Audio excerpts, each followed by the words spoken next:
Namaste. So, in this series on thoughts and aphorism, we read, I think this is the sixth aphorism in the series on JNANA. And of course, these aphorisms have a way of shocking the brain and thereby opening it.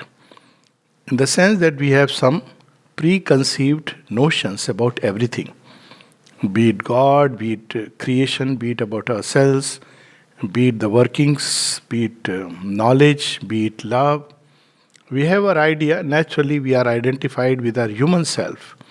And so we think the way we experience things, that is how even God must be experiencing and thinking. Of course, this is very evidently an error, to say the least. So here, Sri Aurobindo, in his own characteristic way, this aphorism, he writes, late I learned that when reason died, then wisdom was born.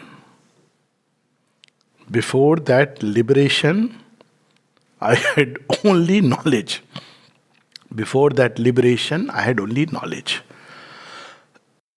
So, if we look at it, the divine consciousness is everywhere and in everything. But evidently it is limited by the finite. Behind the finite, there is the infinite. That's how the Vedas describe Diti and Aditi. So, in finite, it limits itself. It itself limits itself. That's what is Maya.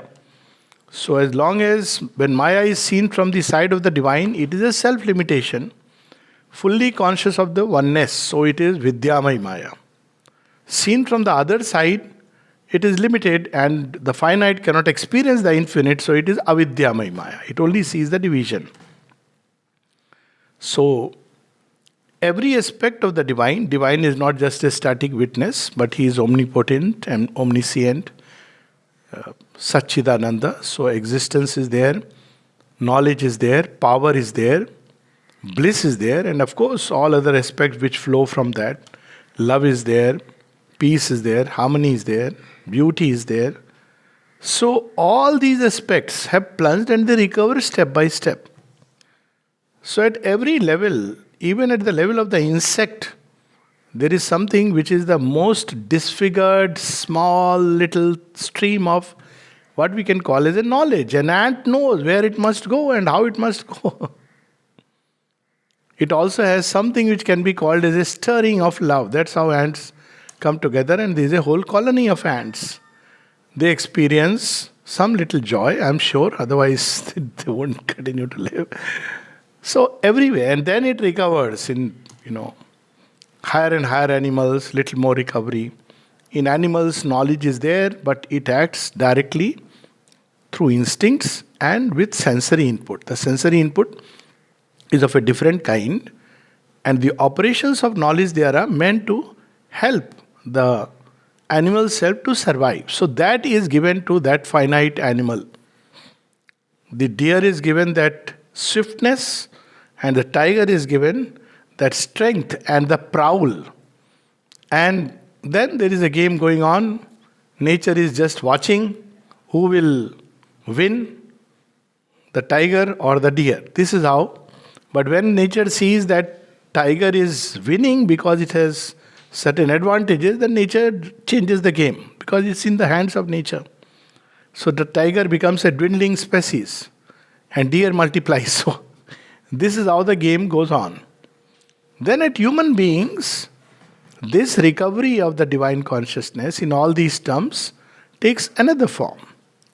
So for we to knowledge in us operates through sensory input and analysis. This is how it operates.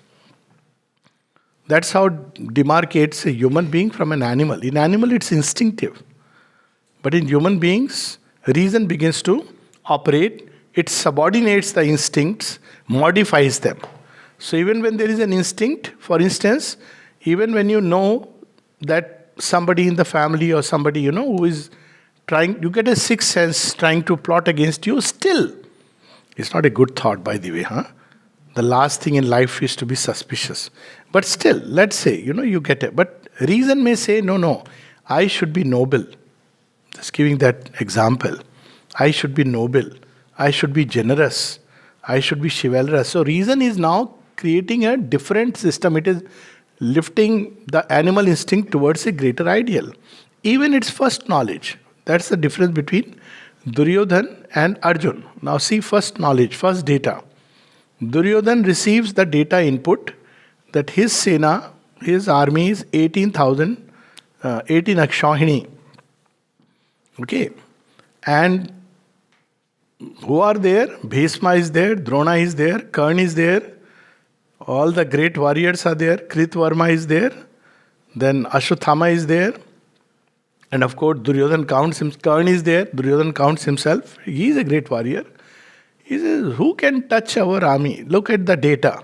Reason has analyzed, processed, and he has come to a conclusion, reasonable conclusion. Anybody, BBC would have made a documentary that it's a folly that Pandavas are engaging in this war. They should actually become mendicant because anyways they are going to die. Isn't it? Rational knowledge, analytical knowledge would have seen this. What it does not see is behind the appearances, which Krishna sees and Arjuna has trust in him. What does Arjuna see? He says, well, I am a reasonably good warrior. He knows that, and I'll fight the war to the best of my ability. He has the deadly Pashupatastra, which can in one moment decimate the entire Kuru army. But most importantly, he knows that Krishna is with him. Now, see these two kinds of knowledge, which are very different. So, reason gives us something based on appearances, based on the data, that information that the senses provide. And we can take several examples. One of them is Shankaracharya uses for describing illusion. You see a rope and you mistake it for a snake. It's not that nothing exists. That's a later on it's all mithya. No, it's a distortion. You see a rope and you think it's a snake. So your first reaction, reason says instinctively, stay away. Then reason begins to further analyze that is it moving, let me look a little close, don't go too close though, but okay, this is a snake. And some people will go still further. Is it really a poisonous snake? And based on that, their actions will proceed. For an animal, instinctively the animal will know that, well, danger is lurking round the corner. So this is the background. Knowledge here means ordinary knowledge, not knowledge in the sense of vidya. Knowledge which is gained by senses.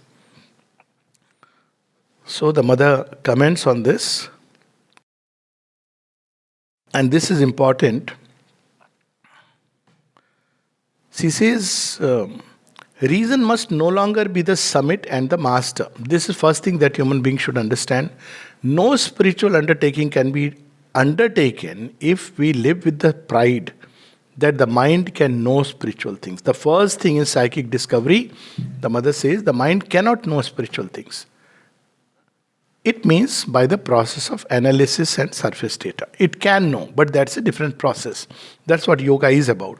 But as it stands today, it cannot know, it cannot judge by appearances what's happening behind the scenes. So this is the first thing. Guru Nanak puts it in a very interesting way. It's my favorite, so I'm saying, Sadho man ka मान त्यागो काम क्रोध संगति दुर्जन की तासे अहनिश भागो साधो मन का मान त्यागो. If you think that the mind can know God logically also, then God is inferior to the mind. If we think that by sensory appearances we can know God, that means He is also operating the way I believe Him to operate, and my sense data is sufficient. Now, scientists tell us sensory data is insufficient. We see a person die, we do not know what is happening thereafter. So, very evidently, it's a very limited data. So, first thing to understand is reason is not the summit and the master. There are ranges of consciousness and faculties appropriate to that, which includes inspiration, revelation, intuition, even right action, dakshina. All this the Vedic seers possessed. Now, because we are too much under the influence of the Western thought, the left liberal materialistic thought, that we have lost, we don't even believe that it is possible. Yes, there was a time when these forces were very active, and we believed, because we were a subject nation, But all that rishis and all told, no, no, this is all mythology. We believe that, because success breeds success. So, but now times are changing. For a very long time in life, until one possesses anything resembling knowledge. So now Mother is saying, so what is the scope of reason? Does it mean we have to discard it? No, she's not saying that. So she is saying you should know what is its office and purpose. It is indispensable that reason be the master. Till the Malik has come, the manager must do the job well. His job is to make sure that everything is in order, disciplined, properly going. He must know the vision, the plan, action. This is the part of the manager. So reason is a manager. If it just lets things go the way they would, helter-skelter, like in childhood when the teacher would not come, so we would play cricket in the class. And then somebody would be at the gate to see if the teacher is coming. And then suddenly everybody will sit like a sadhu bacha. So, but reason has to organize. It has to say, no, no, no. This is not the life that you have to discipline yourself if you want to do something. Otherwise, one is the plaything of one's impulses, one's fancies, one's more or less disordered emotional imaginings. And one is in danger of being very far removed not merely from wisdom, but even from the knowledge needed for conducting oneself acceptably. So we have that story, famous story, of somebody standing before the elephant saying, you are God, I am God. What can God do to God? This is how people interpret. All is one. So it's nothing wrong. Everything is one. I should embrace everybody. So my advice is, before you embrace everybody, first embrace a snake. And that too a poisonous one. Because all is God. Now immediately, you understand, yes, in a sense all is God, but in manifestation things are different. This is common sense. It doesn't require really deep, profound spiritual thought. So before reason comes, if reason doesn't operate, doesn't train, subordinate, discipline the vital impulses, emotions, then one can start imagining everything. I know people, so many, unfortunately my profession, so people often say, I know. So I ask them, how do you know? I feel it. Now comes the catch. How do you know your feeling is true? Then they will use a spiritual justification. Well, because everything comes from the divine. I said, my God, straight away you are putting the highest wisdom on a plane where it doesn't operate. If everything comes from the divine, if you want to accept it, blanket, then well, there is nothing to be done. There is no yoga, no effort, nothing. Things are the way they are. So, ordinarily, reason is meant to discipline the vital, sanyam. It makes one reasonable. I should not do this. I should do this. It makes a moral human being. But moral human being is not the last word. This is what we must understand. So the mother reveals to us. Otherwise, every feeling you take it as truth. This is even more dangerous in people who are doing yoga. Those who are leading the normal life, they understand because they have no other thing except reason. In fact, they take the other extreme. They don't believe in anything which is beyond reason. But in the bargain, they understand that every fanciful thinking or imagining, they clip the wings a bit too much. But then that's how the purpose of reason is. But when one has managed to control all the lower parts of the being with the help of reason, which is the apex of ordinary human intelligence. What a way she is, qualifying. Apex sounds so greatest. Ordinary human intelligence.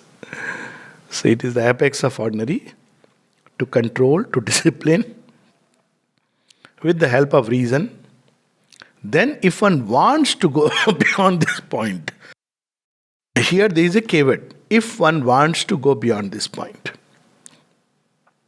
if one wants to liberate oneself from ordinary life, from ordinary thought, from the ordinary vision of things, one must, if I may say so, stand upon the head of reason. See, again, beautiful image. First of all, do we want to go beyond? Or are we satisfied with our humanness, being human? If we are satisfied, it's okay. There is no compulsion. Nobody should be pushed over the wall because one may lose whatever, little orientation one has. One doesn't snatch away the crutch unless you have taught the person to walk on two legs. So, see, if one wants to go beyond, if one wants to liberate oneself from ordinary life, one must, if I may say so, stand upon the head of reason. Now she is describing it very beautifully, not trampling it down disdainfully. One is that you say, oh, reason is nothing, and you start making fun. It used to happen. In ashram context, if somebody says, oh, you are a great intellectual, be careful. It may not be a praise. It may simply mean, oh, you are just an intellectual. Some people have this idea that if you have the capacity of reason and intellect, then you are just an intellectual. It's not true. You may be a realized person who is using reason.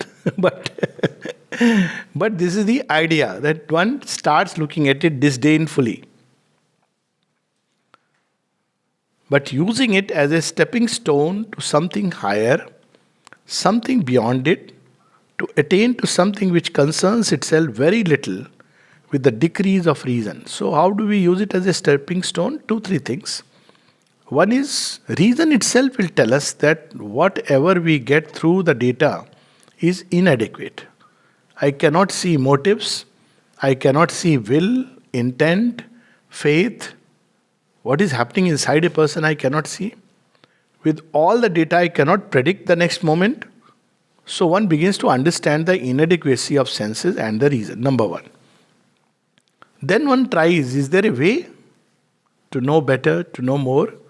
So then one can look inside and see there are ways of knowing which we ordinarily do not use. For example, how do I know that I am hungry? Well, I know it because I am identified with hunger.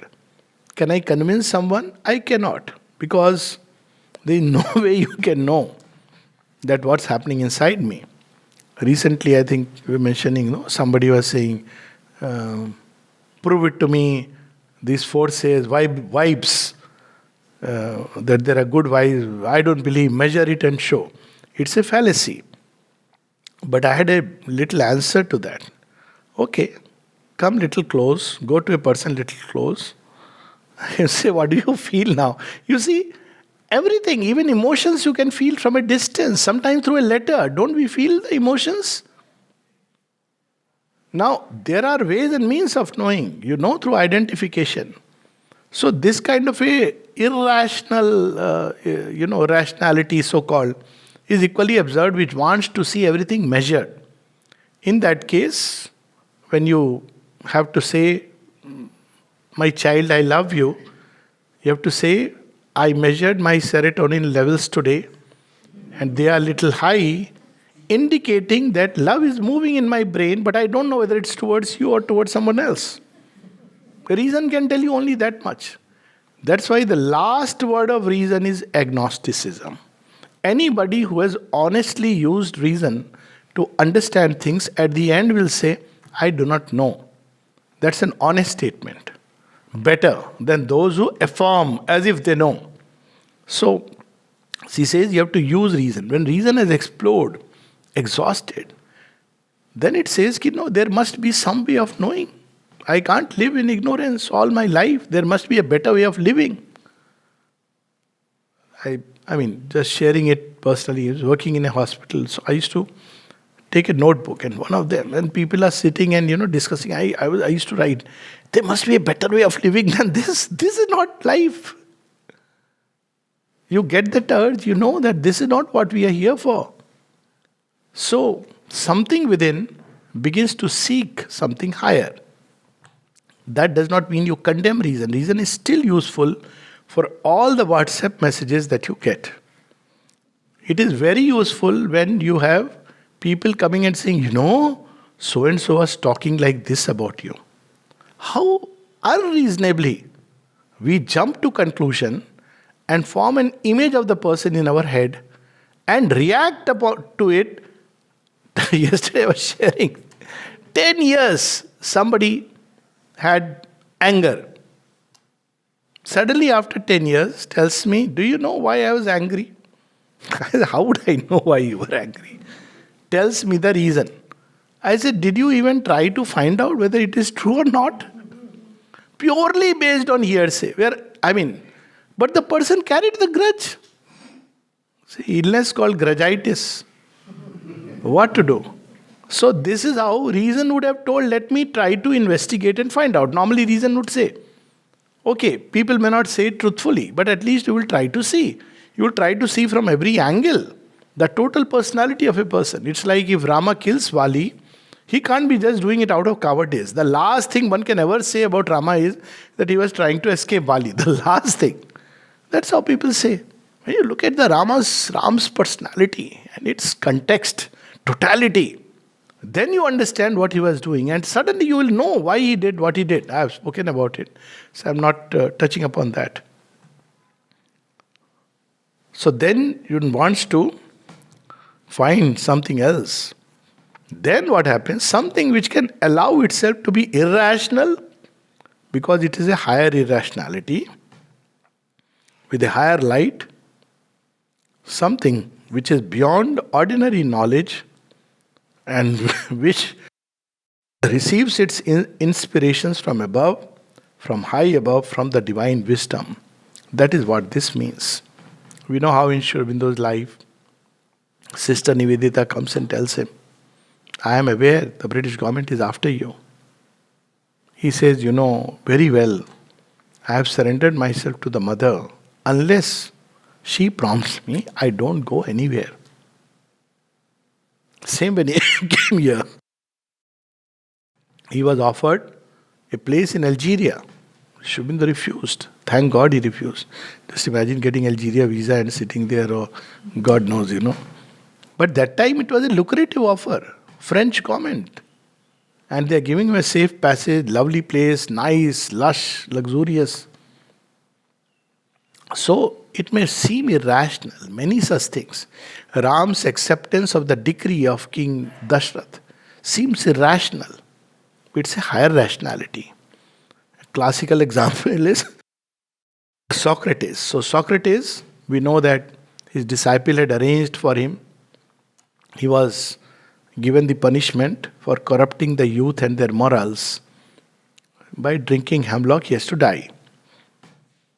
And last night, his disciple Crito goes and says, Sir, I bribed everybody. So bribe was not only in India, by the way. And by the way, now it is much less in India, but found everywhere, only the level is very different. So he goes and also many places it's because of fear of the law, which is very different from a change of heart. So he goes and says, I have bribed everybody. He was a rich man, his disciple. Come, they will open the gate and we can escape. So Socrates waits for a moment and then he says, no, I'll stay here and drink hemlock. Completely irrational decision. Isn't it? Ordinary human mind will say.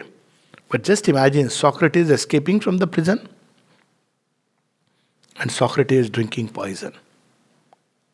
How different the two are. Now when we look at our own Lord Krishna, many decisions which will look mind-boggling that why he is doing what he is doing, because it's a higher kind of supra-rationality. So she says, that is what this means, that there is a greater knowledge, wisdom,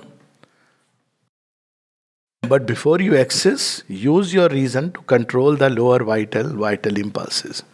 Don't rush after every emotional heaving, longing, as if this is coming from God. Maybe God wants to give you a beating, so you accept that longing.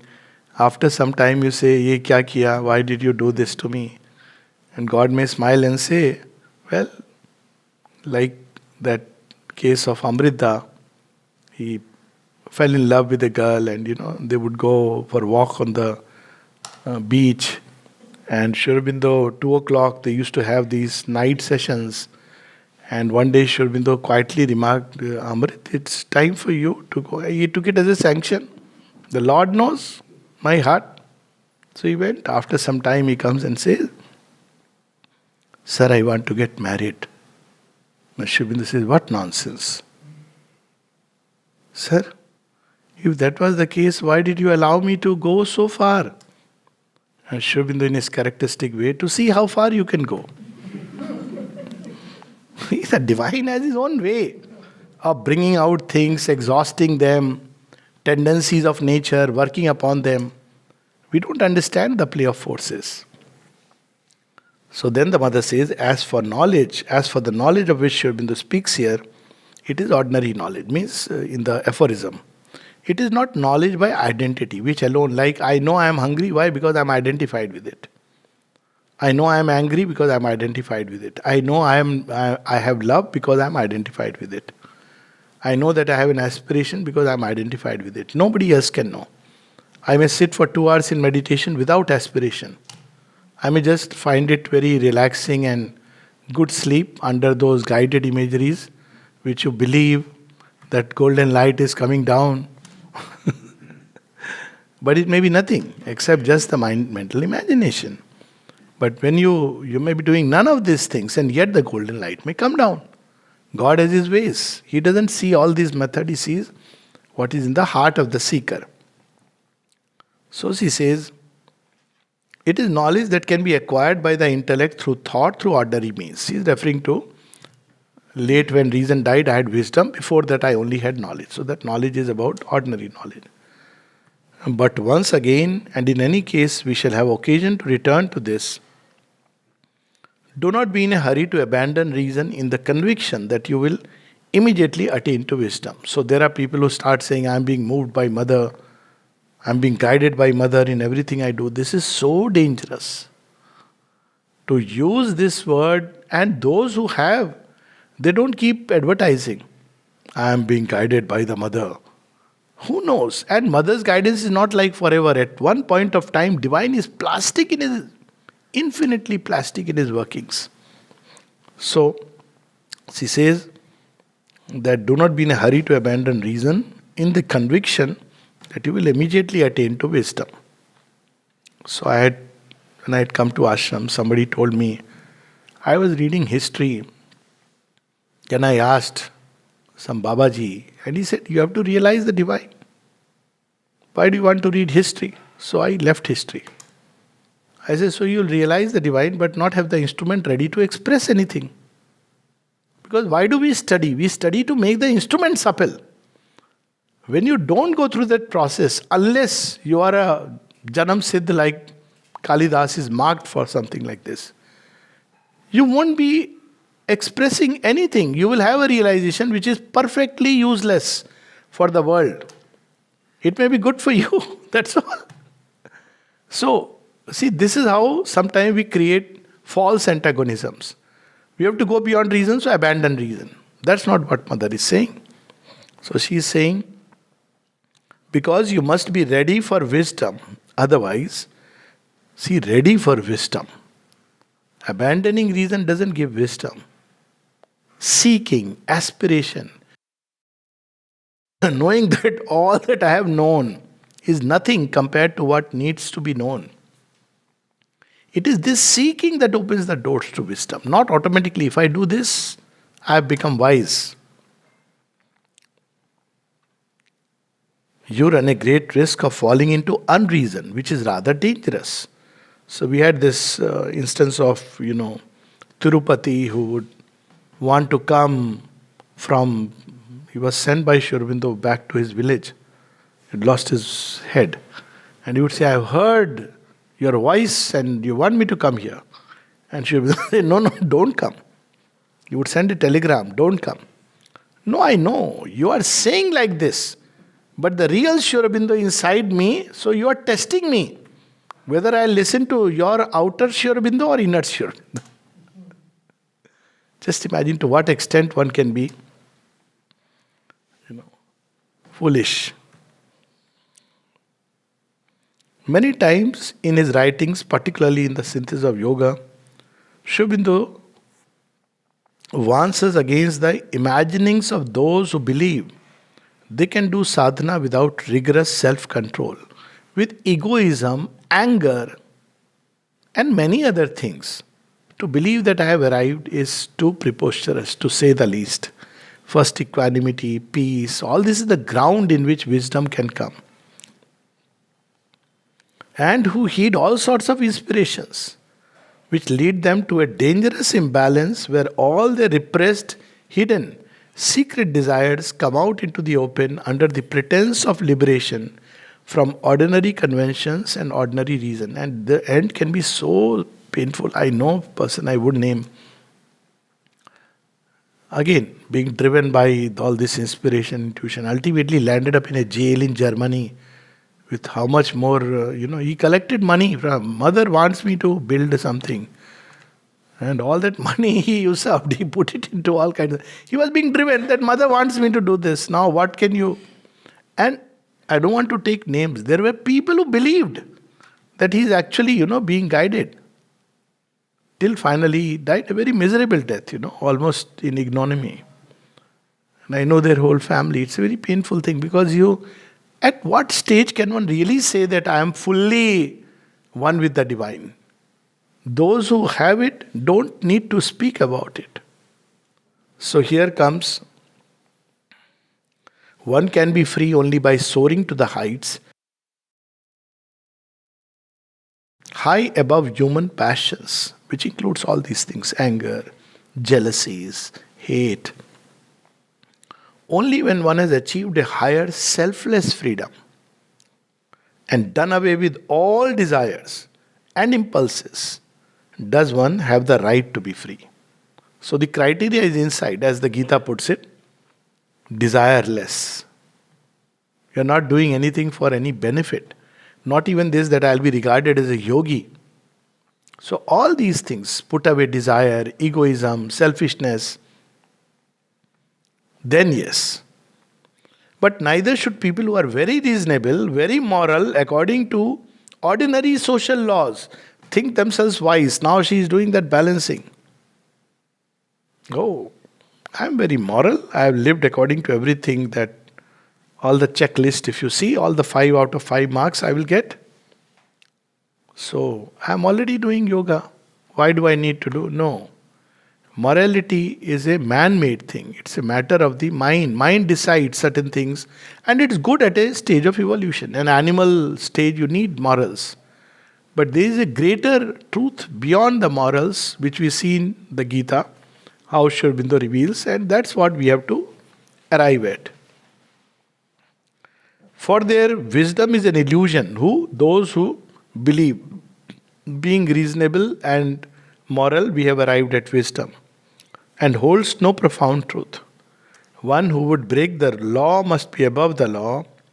One who would ignore conventions must be above conventions. One who would despise all rules must be above all rules. So there are 2 stages of human beings. 1 or 3. One when we are like animals, we need to control it, then become rational beings, then the supra-rational.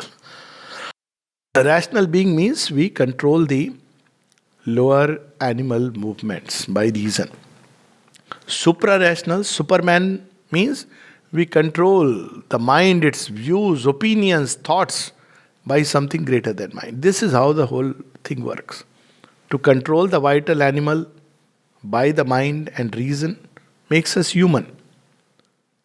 To go beyond the human frame structures built by reason into a higher infinite wisdom and truth and light makes us superhuman. And the motive of this liberation should never be a personal egoistic one. A desire to satisfy an ambition. I am free, liberated. How? See, it is so easy to fool people. Sometimes I just wonder. All that you need to do is to wear a color and write before your name few epithets. Who knows? Somebody will give. Don't use Mr. Mr. cannot be, you have to use something like Shri 100 times or something like that. And then you have to wear it. Maybe you have a beard, know some shlokas. People are so easily fooled. Even in India, where one expects at least a inner sensitivity to truth and light. So this is how it is, that it should not be done for egoistic one. The desire to satisfy an ambition aggrandize one's personality through a feeling of superiority, out of contempt for others. Sometimes this is what I feel, and I speak about it very openly. In some channels you will see Guruji sitting there on, almost like Angad sitting on his tail high up, all the malas, and poor disciples below like that. Look at Sri Aurobindo and the mother. Completely different. Mother would read sitting side by side with Amrita, and it's the mother who taught people, come se come, when he is sitting on chair, at least two people sit on the floor, otherwise they would all be sitting like this, as if they are discussing something in Sri Aurobindo's evening talks. It is she who taught. But from Sri Aurobindo's side, no, never. How the mother would freely mix, play games. So this is how to set oneself above the herd and regard it with condescension. Oh, these are ordinary people. We are special. She says, be careful. Be on your guard. When you feel yourself superior and look down on others ironically, as if to say, I am no longer made of such stuff. I am a sadhak, whatever that means. So, all this illusion, egos play, even being called a sadhak is big thing, no? So somebody who is engaged in my God knows what kind of tapasya he is doing. We ordinary mortals cannot do. Sometimes in ordinary life, I have seen people engage in such beautiful tapasya. So this is how one has to get rid of all these systems, thought trappings. That's how I use the word. Then there is a free universal intelligence. Then one begins to see the entire play of forces. That's when you go off the track and are in danger of falling into an abyss. Meaning thereby pride. Meaning thereby safety is in humility. This humility is not about showing off to others. Even that becomes a show off. Are nahi, mera to sab Mata ji ka hai. No, please don't have to do that. But one should know that whatever one may know or have, it is nothing before the infinite. This inner wisdom or knowing is humility. That's why the Ishopanishad says, Avijñātam vijanata, vijñātam avijanata. He who knows it, he who says, who knows it not. Paradoxical, aphoristic. He who has not the thought of it knows it. Why? Because he is not thinking, analyzing. The truth is coming directly. Then what happens when one truly attains wisdom? The true wisdom, the wisdom Sri Aurobindo is speaking of here, there is no longer higher and lower. Everywhere you see the divine hand is working. There is only a play of forces in which each thing has its place and its importance. You see it in a totality. The divine working in everyone. So, how beautifully Sri Aurobindo says, O thou who pervadest all the worlds below, yet sittest above, master of all who work and rule and know, servant of love, thou who disdainest not the worm to be, nor even the clod, therefore we know by that humility that thou art God. And if there is a hierarchy, it is a hierarchy of surrender to the Supreme. It is not a hierarchy of superiority with regard to what is below. One who has given completely to the Supreme has the place of Hanuman and Nandi. Ravan, who is so mighty, has learnt all the Vedas. He was instrumental in popularizing the Vedas, incidentally. Who can play that Vichitra Veena, some Veena he had designed. music, everything. But he is so far from the Lord because he cannot surrender. So true hierarchy is about surrender to the divine. And with human understanding, human reason, human knowledge, one is unable to discern this hierarchy. You cannot know by any outer means. Only the awakened soul can recognize another awakened soul. And then the sense of superiority disappears completely. An awakened soul may be clothed in the most ordinary dress. When a French person had come and written something nasty about India, and this was told to the mother, she says, what does he know? In his arrogant pride, an ordinary Indian peasant is more awakened than the literate, erudite scholar of the West. So now they've used a new word, woke. I'm not going to talk about it. See how they falsify everything. Anyways, let them do what people want to do. True wisdom comes only when the ego disappears. जब मैं था तब हरि नहीं, जब हरि तब मैं नाही, प्रेम गली अति सांकरी, तामे दो न समाही. You can't say, I am wise, or even think inside. See, I am wise. Everybody regards me as wise. It goes, vanishes. You may use the word I for the sake of convenience. You can't say, the Atman is wise. True wisdom comes only when the ego disappears. And the ego disappears only when you are ready to abandon yourself completely to the Supreme Lord without any personal motive and without any expectation of profit. Those who do bhav tol, मुझे क्या मिलेगा आपसे, आपको अपने आप को देके? Will I get priority boarding for heaven, the bus that goes to heaven? Will you look after all my children and see to them? When we do all this mol tol, then that's dream boat and the gold got vanished. Because the heart tries to see what I will get, what I will lose. But those who abandon themselves without the least thought, least reservation, that's how the mother says, who can understand Sri Aurobindo? He is vast as the universe and his teaching is infinite. The only way to come a little close to him, to understand him, the only way to understand him is to love him unreservedly. To love him and to give oneself unreservedly to his work of terrestrial transformation. Then one knows.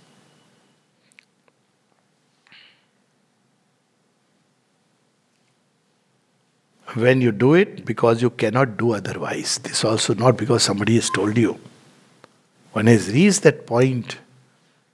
See, that's why when Markandeya flings himself at the feet of Mahakal, death goes away. But if we do it, Mahamrityunjay mantra we are doing regularly, and along with that, doctor aaya ki nahi aaya, halat batao. It doesn't work like that. Markandeya didn't need anything. For him, the Lord was all. Arjun didn't need anybody to tell him who Krishna is. Intuitively he felt, here is everything, my Lord. He didn't know Lord, he knew his friend, eternal friend, lover, beloved. Later on he discovered, oh, he is Lord also. He says, my God. But he had surrendered without all these. Sishyasteham sadhimam. So we'll stop with this. True wisdom comes only when the ego disappears. And the ego disappears only when you are ready to abandon yourself completely to the Supreme Lord without any personal motive and without any expectation of profit. When you do it because you cannot do otherwise. Namaste.